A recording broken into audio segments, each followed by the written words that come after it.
안녕하십니까. 네오젠 과학학원 물리강사 임태용입니다. 자, 지금부터 백송고 2025년 1학기 중간고사 내신 분석 리포트를 시작하도록 하겠습니다. 자, 우선 물리 학생들이 굉장히 어려워하는 과목인데 그 중에서도 가장 어렵다는 역학 부분에 대한 시험 범위가 중간고사 시험 범위였고, 그렇기 때문에 학생들이 시험을 준비하고 시험을 보는데 굉장히 많이 힘들지 않았을까라는 생각이 들어서 학생 여러분들 정말 고생 많이 했다라는 말씀부터 먼저 드리고 싶습니다. 자, 백송고를 조금 이렇게 들여다보면 제가 난이도를 별 5개 중에 2개 정도를 이렇게 주었는데요. 자, 일산 지역의 그 고등학교들을 이렇게 쭉 봐도 백송고가 다른 학교에 비해서도 조금 더 무난하게 문항이 출제되었다라고 이렇게 말씀을 좀 드리도록 하겠습니다. 자, 객관식 20문항으로 구성이 되어 있고 그 다음에 서술형 2문제가 출제가 되고 있고요. 자, 그런데 조금 전에 말씀드렸던 대로 굉장히 무난하게 출제가 되어서 1등급 컷은 거의 100점에 가까운 점수를 받아야 1등급을 받을 수 있지 않을까 조심스럽게 이렇게 예상을 해봅니다. 자, 거기 보면 난이도 최상에 해당하는 문제는 없었고요. 중상에 해당하는 문제 정도가 한 3문제 정도가 출제가 되고 있었기 때문에 기본 개념을 튼튼히 하고 고3 기출문제하고 그리고 수능 특강 거기서도 2점짜리 정도에 해당하는 문제들만 학생들이 열심히 풀어보고 잘 정리가 되어 있다면 충분히 좋은 점수를 받을 수 있지 않았을까 예상해 봅니다. 자, 조금 자세히 살펴보면 학생들이 조금 힘들어했을 법한 문제가 몇 번이었냐면 7번에 해당하는 논술형 1번 문제입니다. 자, 그림만 보면 단순하게 연직 상방에 대한 운동이기 때문에 별거 아니겠다라고 생각할 수 있는데, 해당하는 연직 상방의 운동은 단순하게 등가속도 공식만을 이용해서 물리량을 찾으려고 하면 꽤 식들이 복잡하게 연립을 해야 되고 다양한 물리량들을 분석을 해야 되는 문제입니다.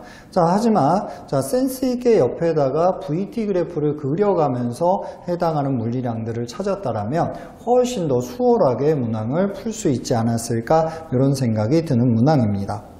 자, 그 다음으로 8번 문항을 다시 한번 이렇게 또 보도록 하겠습니다.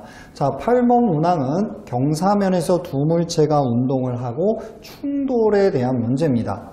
자, 그러면 같은 경사면에서 두 물체가 운동을 한다라면 가속도가 같고요. 가속도가 같다라면 상대의 속도가 항상 일정하다는 개념을 이용해서 문제를 풀면 훨씬 더 빠른 시간에 쉽게 문제를 해결할 수 있었습니다.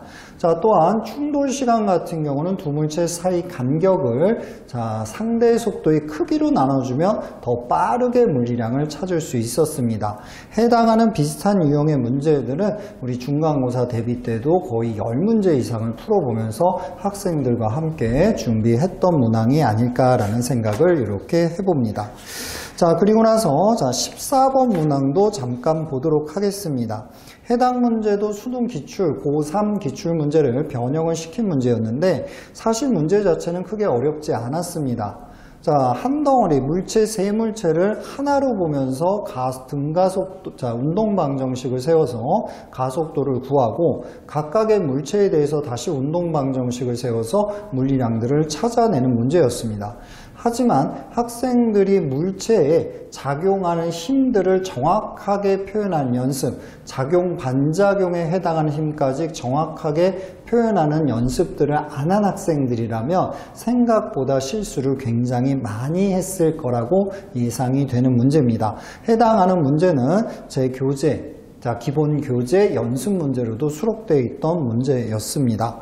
자, 그래서 전반적으로 보면 이런 식으로 굉장히 무난하게 백송고 같은 경우는 문제가 출제가 되고 있기 때문에 기말고사 대비를 할 때도 같은 기조가 유지될 것으로 예상이 됩니다. 자, 따라서 우리는 기본 개념 다시 한번 탄탄하게 잡아주시면서 킬러 문항에 해당하는 문항보다는 중상 정도까지의 난이도의 문제를 정확하게 푸는 연습들을 해주시는 것이 훨씬 더 고득점을 받을 수 있는 전략이 될 것 같습니다. 자, 이상으로 내신 분석 리포트 마무리 짓도록 하겠습니다. 감사합니다.